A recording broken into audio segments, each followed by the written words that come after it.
നമുക്ക് ആദർശിന്റെയും നയനയുടെയും ഇന്നത്തെ നല്ലൊരു വിശേഷം കേട്ടാലോ? അങ്ങനെ ഇന്നത്തെ വിശേഷത്തില് ദേവേനെ നയനയ്ക്ക് ഫ്രൂട്ട്സ് ഒക്കെ കട്ട് ചെയ്ത് കൊടുക്കുകയാണ്. ആ സമയം നയന പറഞ്ഞു, മതിമേ വയറ് നിറഞ്ഞു.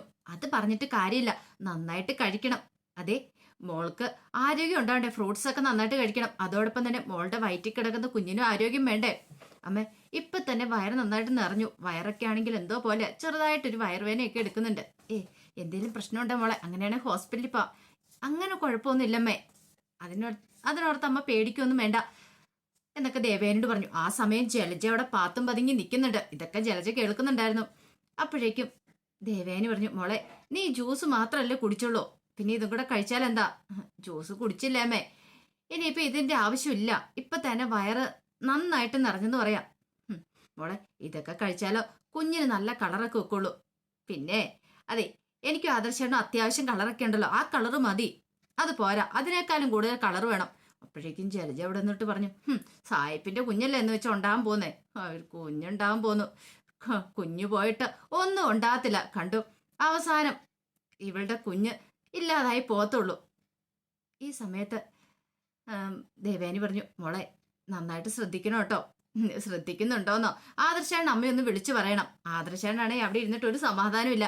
ഇടയ്ക്കിടയ്ക്ക് എന്നെ വിളിച്ചോണ്ടിരിക്കും. എന്താ കഴിച്ചേ കുടിച്ചേന്നൊക്കെ ചോദിച്ചോണ്ട്. അതെ, അതുപോലെ തന്നെ എന്നെയും വിളിച്ചു ചോദിക്കുന്നേ, അമ്മ എന്താ അവൾക്ക് കൊടുത്തേ, രാവിലെ എന്താ കഴിക്കാൻ കൊടുത്തേ, ഉച്ചയ്ക്ക് എന്താ കഴിക്കാൻ കൊടുത്തേന്ന്. ആ അതെ അതെ. ആദർശാനാണെങ്കിൽ ഭയങ്കര ടെൻഷനാ. ഇനി വരുമ്പോ എന്തേലുമൊക്കെ സാധനം മേടിച്ചോണ്ട് വരും. അമ്മ പറയണോ ഒന്നും വാങ്ങിച്ചോണ്ട് വരണ്ടെന്ന്. അതൊക്കെ ഞാൻ ഏറ്റു എന്ന് പറയണം. അതൊക്കെ കേട്ട് കഴിഞ്ഞപ്പോഴത്തേനും ജലജയ്ക്ക് സഹിച്ചില്ല. ഇവളുടെ അഹങ്കാരം ഇന്നത്തോടു കൂടി തീരും. അവളുടെ വയറ്റിനകത്ത് ഉരുണ്ടുകയറ്റം തുടങ്ങിയിട്ടുണ്ട്, വയറുവേദന തുടങ്ങിയിട്ടുണ്ട്. ഉറപ്പായിട്ടും ഇതോടുകൂടി അവളുടെ വയറ്റിൽ കിടക്കുന്ന കുഞ്ഞൊക്കെ പോവും എന്നൊക്കെ മനസ്സ് വിചാരിച്ചുകൊണ്ട് ജലജ അങ്ങോട്ട് പോയി. കുറച്ച് കഴിഞ്ഞപ്പോൾ ദേവേനെ ആദർശനെ വിളിച്ചു. ആദർശിനെ വിളിച്ചിട്ട് പറഞ്ഞു, മോനെ മോൾക്ക് ഒരു ചെറിയൊരു വയറുവേദന ഉണ്ടെന്ന് പറയണേ. വയറുവേദന? ആദർശ കമ്പനിയിലായിരുന്നു ആ സമയം. അല്ല എന്ത് പറ്റുമേ, എന്താണെന്ന് അറിയത്തില്ല. അവളോട് ഹോസ്പിറ്റലിൽ പോകാൻ വരാൻ ഞാൻ പറഞ്ഞിട്ട് അവള് വരുന്നില്ല. ഹോസ്പിറ്റലിൽ പോകണ്ടെന്നും പറഞ്ഞിരിക്കുക. മോന് തിരക്കിലാണോന്ന് ചോദിക്കുക. അത്യാവശ്യം തിരക്കുണ്ട്. അങ്ങനെയാണെങ്കിൽ പെട്ടെന്നൊന്ന് വന്നിട്ട് പോകാമെന്ന് ചോദിക്കുകയാണ്. മോനൊന്ന് വന്നിരുന്നെങ്കിൽ നല്ലതായിരുന്നു. അതിനെന്താമ്മേ, ഇപ്പൊ തന്നെ ഞാൻ വരാമെന്ന് പറഞ്ഞു. പിന്നീട് ജലജയും ദേവേനും കൂടെ സംസാരിക്കുന്ന സമയത്ത് ജലജ ചോദിച്ചു, അല്ല അവൾക്ക് വയറ്റി പിടിക്കാത്ത എന്തേലും കൊടുത്തായിരുന്നു ഏട്ടത്തി? അങ്ങനെ പ്രത്യേകിച്ചൊന്നും കൊടുത്തില്ല. അല്ല ഇതുവരെയായിട്ടും കൊടുക്കാത്ത എന്തേലും സാധനങ്ങള്? അങ്ങനെയൊന്നും കൊടുത്തിട്ടില്ല എന്ന് പറഞ്ഞു. അങ്ങനെ അവർ സംസാരിക്കണ സമയത്ത് ആദർശം വന്നു. ആദർശം വന്നിട്ട് ചോദിച്ചു, എന്താ അമ്മേ? എന്താന്ന് അറിയത്തില്ല മോനെ, അവൾക്ക് വയറുവേദന ഉണ്ട്, പിന്നെ നല്ല തളർച്ച ക്ഷീണമൊക്കെ ഉണ്ട്. ഹോസ്പിറ്റലിൽ പോകുന്ന കാര്യം പറഞ്ഞപ്പോൾ വേണ്ടാന്നും പറഞ്ഞ് ഇവിടെ ഇരിക്കുക. ജലജ പറഞ്ഞു, എടാ ഇത്ര നിസ്സാര കാര്യത്തിനൊക്കെ ഹോസ്പിറ്റലിൽ കൊണ്ടുപോകേണ്ട കാര്യമുണ്ടോ? വയറുവേദന അതൊക്കെ ഇങ്ങനെ ഉണ്ടാകുന്ന നോക്കിയാ വല്ല ഗ്യാസ് ആയിരിക്കും. ഇത്തിരി ഗ്യാസിന്റെ മരുന്ന് മേടിച്ചോണ്ടേ മേലായിരുന്നോ? അപ്പോഴേക്കും ദേവേനി പറഞ്ഞു, ജലജ ഗ്യാസിന്റെ മരുന്നൊന്നും കൊടുക്കേണ്ട കാര്യമില്ല. ഇതേ ഗ്യാസ് ഒന്നും അല്ല, ഇത് പ്രഗ്നൻസി ടൈമാ, അറിയാലോ നിനക്ക്. ആ സമയത്ത് വെറുതെ ഗ്യാസിന്റെ മരുന്നൊന്നും അല്ല കൊടുക്കേണ്ടത്. അപ്പോഴേക്കും ആദർശ് പറഞ്ഞു, അമ്മേ ഞാൻ പോയി നോക്കട്ടെ, ഞാൻ അവളെ കൊണ്ട് ഹോസ്പിറ്റലിൽ പോയിക്കോളാന്ന് പറയാണ്. ആ സമയം ജലജ മനസ്സിൽ പറഞ്ഞു, നീ ഇനി എവിടെയും കൊണ്ടുപോയിട്ട് കാര്യമില്ല. ആ കുഞ്ഞു പോയത് തന്നെയാ, ആ കുഞ്ഞിന് ജനിക്കാൻ പോകുന്നില്ല എന്നൊരു സന്തോഷമായിരുന്നു ജലജയുടെ മനസ്സിൽ. ആദർശ് അങ്ങോട്ട് പോയി കഴിഞ്ഞപ്പോൾ ജലജ പറഞ്ഞു, എന്റെ ഏട്ടത്തി ഹോസ്പിറ്റലിലേക്ക് എന്നിട്ടുണ്ടെങ്കിൽ അവര് കുറെ മരുന്നൊക്കെ കുറിച്ചു കൊടുക്കും. അതൊക്കെ പിന്നെ നയനെ തീറ്റിക്കേണ്ടതായിട്ട് വരും. അതെ, ഹോസ്പിറ്റലുകാർക്ക് വേണ്ട എന്താന്ന് വെച്ചാൽ നന്നായിട്ടറിയാം, അവര് ചെയ്തോളും. നീ നിന്റെ മരുമകളുടെ കാര്യം നോക്കിയാൽ മതി. എന്റെ മരുമകളുടെ കാര്യം നോക്കാനേ എനിക്കറിയാം. കൂടുതൽ അഭിപ്രായം ഒന്നും പറയാൻ വരണ്ട എന്ന് പറഞ്ഞ് ദേവേനയും കൂടെ പോയി. ജലജിക്ക് ഒട്ടും അതും കൂടെ സഹിച്ചില്ല. ഇത്തിരി കഴിഞ്ഞപ്പോൾ നയന വേദന കൊണ്ട് ഇങ്ങനെ ഇരിക്കുകയാണ്. അപ്പോഴേക്കും ദേവേനെ ആദർശം കൂടെ അങ്ങോട്ട് വന്നു. ആദർശിനെ കണ്ടപ്പോഴത്തേനും നയന ചോദിച്ചു, എന്തെന്താ ആദർശേട്ടാ ഇപ്പൊ വന്നത്? അത് പിന്നെ നിന്നെ ഹോസ്പിറ്റലിൽ കൊണ്ടുവരാ, പെട്ടെന്ന് റെഡിയാവും, നോക്ക് പോകാന്ന് പറയണ. ആ സമയം ദേവേനി പറഞ്ഞു, മോളെ ഞാൻ നിന്നെ വിളിച്ചിട്ട് നീ വന്നില്ലല്ലോ, അതാ ഞാൻ ആദർശിനെ വിളിച്ചേ. അമ്മ ഇതിന്റെ വല്ല ആവശ്യം ഉണ്ടായിരുന്നോ? എനിക്ക് അതിന് മാത്രം പ്രശ്നമൊന്നും ഇല്ല. അതെ, നീ എൻ്റെ കൂടെ വരുവായിരുന്നേ പ്രശ്നമില്ലായിരുന്നു. ഇപ്പൊ നിനക്ക് വരാൻ പറ്റില്ലായിരുന്നല്ലോ, അതുകൊണ്ടാന്ന് പറയണ. ദേവേനി, ഈ അമ്മയുടെ ഒരു കാര്യം ആദർശാനെ വെറുതെ വിളിച്ച് ബുദ്ധിമുട്ടിപ്പിക്കേണ്ട കാര്യമുണ്ടോ? ആദർശ് പറഞ്ഞു, ഇത് ബുദ്ധിമുട്ടാണോ? എന്റെ ഭാര്യയെ കൊണ്ട് ഹോസ്പിറ്റലിൽ പോകുന്നേ എനിക്കതൊരു ബുദ്ധിമുട്ടായിട്ട് തോന്നുന്നില്ല. അതുകൊണ്ട് പെട്ടെന്ന് റെഡിയായിട്ട് നീ വരാൻ നോക്ക്. റെഡിയാവൊന്നും വേണ്ട, ഈ വേഷം മതി, പോകാന്ന് പറയണ. അങ്ങനെ അവർ രണ്ടുപേരും കൂടെ ഹോസ്പിറ്റലിലേക്ക് പോകാനായിട്ട് ഇറങ്ങിക്കഴിഞ്ഞപ്പം ദേവേനി പ്രാർത്ഥിക്കും, എന്റെ ഭഗവാനെ ഒരാപത്തും വരില്ലേ, നയനിക്കും നയനയുടെ വയറ്റിൽ കിടക്കുന്ന കുഞ്ഞിനും ആപത്തും വരില്ലെന്ന് പറഞ്ഞ് പ്രാർത്ഥിച്ചു. ഇതേ സമയത്ത് ജലജ ഭയങ്കര സന്തോഷത്തോടെ ഹാളിലിരിക്കുകയാണ്. അപ്പോഴാണ് നയനയും പിടിച്ചോണ്ട് ആദർശ് അങ്ങ് സ്റ്റെപ്പിറങ്ങി വരുന്നുണ്ട്. ആദർശിട്ട വേണ്ട, ഞാൻ തന്നെ നടന്നോളാം എന്നൊക്കെ പറയാണ്. ആദർശ് പറഞ്ഞു, ഞാൻ പിടിച്ചോണ്ട് എന്താ പ്രശ്നം? അങ്ങനെ വന്നു കഴിഞ്ഞപ്പോ ജലജ ചോദിച്ചു, ഹോസ്പിറ്റലിൽ പോവാണെന്ന് ചോദിച്ചു. ആദർശ് പറഞ്ഞു, അതെ. ഇത്ര നിസ്സാര കാര്യത്തിന് ഹോസ്പിറ്റലിൽ പോകേണ്ട കാര്യമുണ്ടോ ആദർശേ? അത് കേട്ട് കഴിഞ്ഞപ്പോ ആദർശ് പറഞ്ഞു, അത് ഞാൻ നോക്കിക്കോളാം. അല്ല ഇത്തിരി വയറുവേദനയും കാര്യങ്ങളൊക്കെ ഈ സമയത്തുണ്ടാകുന്ന. അത് കേട്ടപ്പോൾ നയനയ്ക്ക് നല്ല ദേഷ്യം വന്നു. നയന കൂടുതലൊന്നും മിണ്ടിയില്ല. കാരണം അവരെപ്പോൾ പറഞ്ഞ് എന്ത് പറഞ്ഞാലും നെഗറ്റീവ് അല്ലേ അടിക്കുള്ളൂ. പറഞ്ഞിട്ട് കാര്യമൊന്നും ഇല്ലല്ലോ. ശരി ശരി, എന്നാ പിന്നെ ഇനി താമസിക്കണ്ട, പെട്ടെന്ന് തന്നെ പോയിക്കോ, എന്തെങ്കിലും സംഭവിച്ചിട്ടുണ്ടോന്ന് അറിയത്തില്ലോ എന്നൊക്കെ പറഞ്ഞു. നയന പറഞ്ഞു ആദർശിന്റെ ബാ പോകാന്ന് പറയണ. കാരണം ജലജയോട് സംസാരിച്ചു നിന്നിട്ട് കാര്യമില്ല, അവരിങ്ങനെ ഓരോ കുറ്റപ്പെടുത്തലുകളൊക്കെ നടത്തും. അങ്ങനെ അവിടെ പോയി അവരിറങ്ങി കഴിഞ്ഞപ്പോൾ ജലജ മനസ്സ് വിചാരിച്ചു, ചെല്ലിയല്ലേ എപ്പ ചെന്ന് നീ ചോദിച്ചാൽ മതി. അത് മാത്രമല്ല, അവിടെ ചെന്ന് കഴിയുമ്പോൾ ഡോക്ടർ പരിശോധിച്ചിട്ട് പറയും കുഞ്ഞില്ലാന്ന്. കുഞ്ഞു പോയെന്ന്. ഒരു കൂട്ടക്കടച്ചിൽ വരും. ഇവിടെ മരണ വീട് പോലെയാവും. അത് ആവാനായിട്ട് കുറച്ച് സമയം മാത്രം ബാക്കി മതി. ആ ഒരു സന്തോഷത്തിലായിരുന്നു ജലജ.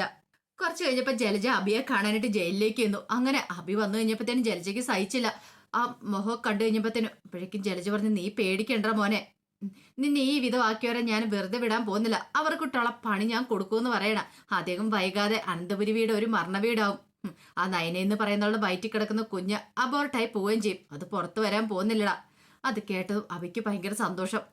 അബി വെച്ച് സത്യമാണോ അമ്മയെ പറയണമെന്ന് ചോദിക്കുക. നീ പേടിക്കണ്ട, അതിനുള്ള കാര്യങ്ങളൊക്കെ ഞാൻ ചെയ്തു വെച്ചിട്ടുണ്ട്. പിന്നെയുള്ള അനിക്കിട്ടൊക്കെ കൊടുക്കാനുള്ളതല്ലേ, അനിക്കിട്ടുള്ളത് നമുക്ക് കൊടുക്കാം. പഴയതുപോലെ ഒന്നുമല്ല. ഇപ്പം ആദർശ് സൗത്ത് സോണിന്റെ കാര്യം മാത്രം നോക്കുന്നുള്ളൂ. മറ്റേ നോർത്ത് മുഴുവന് അനിയെ ഏൽപ്പിച്ചിരിക്കുക. പകുതി കാര്യങ്ങളൊക്കെ ഇപ്പൊ അനിയാ നോക്കുന്നത്. ഇത് കേട്ട് കഴിഞ്ഞപ്പത്തേനും അബി ഒരു നിമിഷം ഒന്ന് ഞെട്ടി. എടാ, നീ ഇനിയിപ്പോൾ അനിയുടെ അണ്ടറിലാ വരാനായിട്ട് പോകുന്നത്. നീ നോക്കുന്ന ബ്രാഞ്ച് ഇതൊക്കെ അതിന്റെ മേൽനോട്ടം വഹിക്കുന്ന അനിയാന്ന് പറയണം. എൻ്റെ അമ്മേ, എനിക്കല്ലെങ്കിലും ഒരു സ്റ്റാഫായിട്ട് അവിടെ തുടരാൻ താല്പര്യമില്ലായിരുന്നു. ഒരു സ്റ്റാഫിന്റെ ശമ്പളം കൊണ്ട് എന്താവാനായിട്ടാ, പിന്നെ നിവൃത്തി ഇല്ലാത്തതുകൊണ്ടാ നിന്നത്. പക്ഷെ എനിക്ക് അറിയാം ഇനി എന്ത് ചെയ്യണമെന്ന്. എടാ മോനെ, നിനക്ക് അവിടെ എന്തെങ്കിലും ഒരു വിലയുണ്ടായിരുന്നോ? ഒരു വിലയില്ലായിരുന്നല്ലോ. അതേ അവസ്ഥ തന്നെ എൻ്റെ ഇപ്പോൾ വീട്ടില്. എത്ര നാളുകളായി ഞാനിത് അനുഭവിച്ചുകൊണ്ടിരിക്കുന്നത്. എൻ്റെ ഏട്ടത്തെ ഇടയ്ക്കിടയ്ക്ക് അത് വിളിച്ചു പറയുകയും ചെയ്യും. ഇതിൻ്റെ എല്ലാം കേടും പലിശയും തീർത്തി ഞാൻ കൊടുക്കുന്നുണ്ട്. ആ സമയത്ത് അഭി പറഞ്ഞു, വിടല്ലമ്മേ, ഒന്നിനെയും വിടല്, എല്ലാത്തിനും നമുക്ക് ശരിയാക്കണം. അതെ, അല്ലെങ്കിൽ തന്നെ നീ ഒന്ന് ആലോചിച്ച് നോക്കിയേ. ഇത്ര നാളായി നിനക്കല്ലായിരുന്നു എന്തെങ്കിലും സ്ഥാനമാനങ്ങൾ തരണ്ടേ? എനിക്ക് അത്രയും കൊടുത്തു കഴിഞ്ഞപ്പോൾ നിനക്ക് 1-2 ബ്രാഞ്ചിന്റെ മേൽനോട്ടെങ്കിലും ഏൽപ്പിക്കേണ്ടല്ലായിരുന്നോ? അതൊന്നും ഓർത്ത് അമ്മ വിഷമിക്കണ്ടമ്മേ. ഇനി എന്താ വേണ്ടതെന്ന് എനിക്ക് നന്നായിട്ടറിയാം. ഞാൻ ഇവിടെ നിന്ന് ഇറങ്ങിക്കോട്ടെ. ഇറങ്ങിക്കഴിയുമ്പോൾ ഒക്കെ അതിലിട്ട് ഞാൻ പണി കൊടുക്കുന്നുണ്ട്. എങ്ങനെ കൊടുക്കണം, ഏത് വിധം കൊടുക്കണം എന്നൊക്കെ എനിക്ക് നന്നായിട്ട് അറിയാന്നൊക്കെ പറയണം. അങ്ങനെ അബിയും ജലജയും സംസാരിച്ചതിന് ശേഷം ജലജ തിരിച്ചു പോന്നു. കുറച്ച് കഴിഞ്ഞപ്പോൾ ജലജ അനന്തപുരിയിലേക്ക് വരുമ്പോൾ ദേവേനയോട് ഹാളിൽ കാത്തിരിക്കുവാണ്. അതിനെ ആദർശം വന്നിട്ടില്ല. അങ്ങനെ ജലജ വന്നിട്ട് ചോദിച്ചു, ആശുപത്രി പോയവര് വന്നോ? ഇല്ല. അതെന്താ ഇത്ര താമസിക്കുന്നേ? അതെന്താന്ന് എനിക്കെങ്ങനെ അറിയാം? ഞാൻ ഇവിടെ ഇല്ലേ ഇരിക്കണേ. എന്നാലും ഇത്ര സമയത്തിന്റെ ഒന്നും ആവശ്യമില്ലല്ലോ. ഇനി എന്തെങ്കിലും പ്രശ്നമുണ്ടോ എടുത്തി? അതിനെക്കുറിച്ചൊന്നും എനിക്കറിയില്ല എന്ന് പറയണ. ജലജ മനസ്സിൽ പറഞ്ഞു, ഇപ്പൊ കുഞ്ഞു പോയിട്ടുണ്ട്, ഇനിയാണ് കളി നടക്കാൻ പോകുന്നത്. അപ്പോഴേക്കും ഒരു കാർ വന്നിരുന്നു. കാറിനകത്ത് നിന്ന് ആദർശം നയനും ഇറങ്ങുവാണ്. ഭയങ്കര ആകാംക്ഷപൂർവ്വം ജലജ ഇങ്ങനെ നോക്കുവാണ് എന്ത് സംഭവിച്ചെന്ന് അറിയാൻ വേണ്ടിയിട്ട്. അങ്ങനെ അവരെ അകത്തേക്ക് കയറി വന്നപ്പോഴത്തേനും ദേവേനെ ചോദിച്ചു, എടാ മോനെ, എന്ത് പറഞ്ഞടാ? നയനമോൾക്ക് എങ്ങനെയുണ്ടെന്നൊക്കെ ചോദിക്കുക. ആദർശ് പറഞ്ഞു, എൻ്റെ അമ്മ അവിടെ ചെന്ന് ഡോക്ടറെ കണ്ടു കഴിഞ്ഞപ്പോഴത്തേന് ഇവൾക്ക് പിന്നെ ഒരു വയറുവേദന പ്രശ്നങ്ങളും ഇല്ല. ഇല്ലാന്നോ? അതെ, ഡോക്ടർ പരിശോധിച്ച് നോക്കിയിട്ട് പറഞ്ഞ് പ്രശ്നങ്ങളൊന്നും ഇല്ല. പിന്നെ എപ്പോഴും സ്കാൻ ചെയ്യുന്നത് ശരിയല്ലാത്തതുകൊണ്ട് സ്കാൻ ചെയ്തില്ല എന്ന് പറയണം. ജലജ ഇടിവെട്ട് ഏറ്റ പോലെ നിൽക്കുകയാണ്. പിന്നെ കുറച്ച് വിറ്റമിൻ ടാബ്ലറ്റ്സും അയൺ ടാബ്ലറ്റ്സും ഒക്കെ തന്നിട്ടുണ്ട്, അതൊക്കെ കഴിക്കാനായിട്ട് പറഞ്ഞു. അപ്പൊ പിന്നെ താൻ ആ മരുന്ന് കലക്കി കൊടുത്ത് ഇവള് തന്നെയല്ലേ കുടിച്ചത്? ദേവേനി പറഞ്ഞു, മോളൊരു കാര്യം ചെയ്യുക, പോയി റെസ്റ്റ് എടുക്കാൻ പറയണം. അമ്മേ, റെസ്റ്റ് എടുക്കേണ്ട കാര്യമൊന്നും ഇല്ല. അത് പറഞ്ഞിട്ട് കാര്യമില്ല, നല്ല ക്ഷീണവും വിളർച്ചയുണ്ട് മോൾക്ക്, പോയി റെസ്റ്റ് എടുക്കുക. അമ്മേ, ഇങ്ങനെയൊക്കെ എപ്പോഴും റെസ്റ്റ് എടുക്കുന്നതുകൊണ്ടാന്ന് തോന്നുന്നത് ഈ പ്രശ്നങ്ങളൊക്കെ. ശരീരം അല്ലെങ്കിൽ ജോലി ചെയ്ത് ഓടി നടക്കുവാണെങ്കിൽ ഈ പ്രശ്നങ്ങളൊന്നും ഉണ്ടാകത്തില്ലെന്ന് പറഞ്ഞു. അതെന്തേലും ആയിക്കോട്ടെ, ഇപ്പം മോളകത്തേക്ക് എല്ലാം പറയണം. അങ്ങനെ ആദർശ് നയനയും കുട്ടിക്കൊണ്ട് അകത്തേക്ക് പോയി. അപ്പോഴേക്കും ജലജ ഇങ്ങനെ വല്ലാത്തൊരു അന്താളിപ്പോടെ നിൽക്കുക. ദേവേനെ പറഞ്ഞു, എൻ്റെ ജലജ, ഇപ്പോഴെനിക്കൊരു സമാധാനമായത്. ഇത്ര സമയം ഞാൻ പ്രാർത്ഥനയോട് കാത്തിരിക്കുമായിരുന്നു എൻ്റെ കുഞ്ഞിനൊന്നും സംഭവിക്കില്ലെന്ന്. അങ്ങനെ ദേവേനെ അങ്ങോട്ട് പോയി കഴിഞ്ഞപ്പം ജലജ ഇടിവെട്ട് ഏറ്റപോലെ നിന്നു. എന്താ സംഭവിച്ചതെന്ന് അറിയത്തില്ല. അവൾക്ക് ജ്യൂസ് കൊടുത്താ അവള് കുടിക്കുകയും ചെയ്താന്ന് തോന്നേ. അപ്പൊ പിന്നെ എന്ത് സംഭവിച്ചു?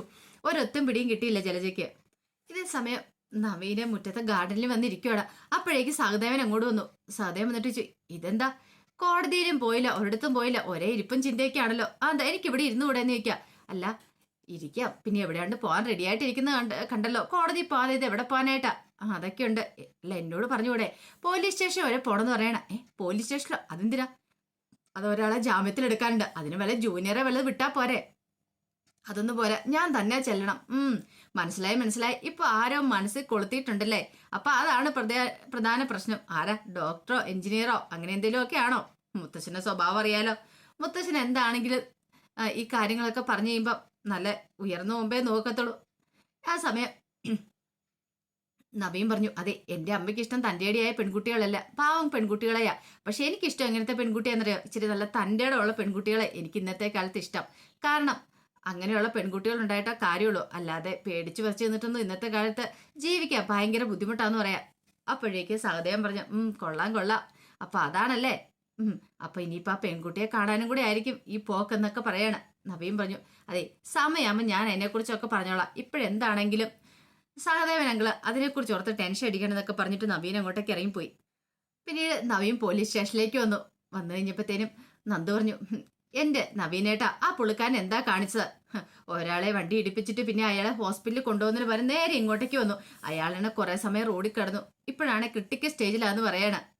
അത് പിന്നെ അയാളെ പേടിച്ച് വിറച്ച് പോയിട്ടുണ്ട്. എൻ്റെ ഒരു ഫ്രണ്ടാ കക്ഷി, അതുകൊണ്ടാ. ആ സമയം അങ്ങോട്ടേക്ക് വന്ന് കോൺസ്റ്റബിളിനോട് നന്ദു പറഞ്ഞു അയാളെയും കൂടി വിളിപ്പിക്കാൻ പറയണം. ആ സമയം നവീനോട് ചോദിച്ചു, അല്ല നവീനേട്ടന്റെ കാര്യങ്ങളൊക്കെ വീട്ടിൽ പറഞ്ഞോന്ന് നന്ദി ചോദിക്കുക. എന്ത് കാര്യം? കല്യാണക്കാരത്തെ കുറിച്ചോ? അതോ? അതൊന്നും പറഞ്ഞിട്ടൊന്നുമില്ല. അതെന്താ? പറയാൻ സമയമായില്ലെന്ന് തോന്നുന്നു. എന്തെങ്കിലും പ്രശ്നമുണ്ടോ? അത് പിന്നെ പ്രശ്നമുണ്ടോന്ന് ചോദിച്ചാൽ എൻ്റെ അമ്മയ്ക്ക് അധികം തൻ്റെ അടികളായ പെൺകുട്ടികളെ ഇഷ്ടമില്ല. പക്ഷെ എനിക്ക് അങ്ങനെയല്ല, എനിക്ക് നേരെ തിരിച്ചാ. ഇത്തിരി തൻ്റെയോടൊക്കെ വേണം, അത്യാവശ്യം കാര്യങ്ങളൊക്കെ അറിഞ്ഞിരിക്കണം. അത് കേട്ടപ്പോൾ നന്ദി ചോദിച്ചു, അതെന്താ? അല്ല ഇന്നത്തെ കാലത്തെ പെൺകുട്ടികളൊക്കെ അങ്ങനെ ആയിരിക്കണം, അത്യാവശ്യം കരാട്ടയും കുമ്പും ഒക്കെ പഠിക്കണം.